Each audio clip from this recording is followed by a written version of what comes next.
তৃণমূল কংগ্রেস যদি ক্ষমতায় আসতো মানে চতুর্থবারের জন্য, এই তৃণমূল সরকার কী না করতো মানুষের ওপর। অভিষেক, তোমার এলাকায় বসে রয়েছি গো, তোমার তো একটাও ব্যানার ছবি দেখতে পাচ্ছি না, সব কোথায় গেল? কালীঘাটে?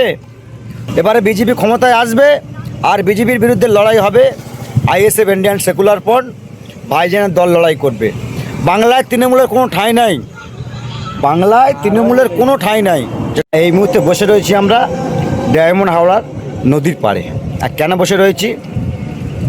এই আজকের 5 তারিখ আর 4 তারিখে ভাইপো বলেছিলেন 4 তারিখে রেজাল্ট বেরোবে, একটাও বিজেপির পতাকা ধরার লোক আসতো থাকবে না। মানে বুঝতে পারছেন, তৃণমূল কংগ্রেস যদি ক্ষমতায় আসতো মানে চতুর্থবারের জন্য, এই তৃণমূল সরকার কী না করতো মানুষের ওপর। তো আমরা সেই নাকি বাঘ, ডায়মন্ড হাওড়ার বাঘ যুবরাজ।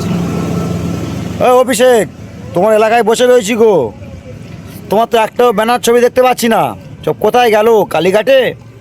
তোমার এলাকায় বসে রয়েছি, তোমার একটা ফটো নীল সবুজের রং বিজেপি আর চায় না।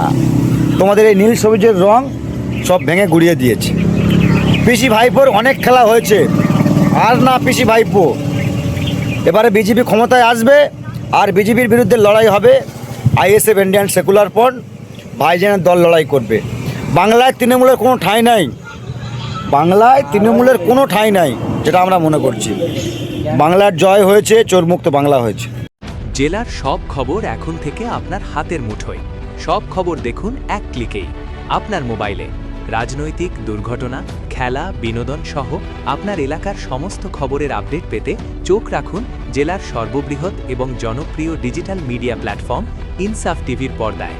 চ্যানেলে সম্প্রচারিত সমস্ত বক্তব্য বক্তার একান্ত মতামত, তার দায় চ্যানেল কর্তৃপক্ষ নেবে না।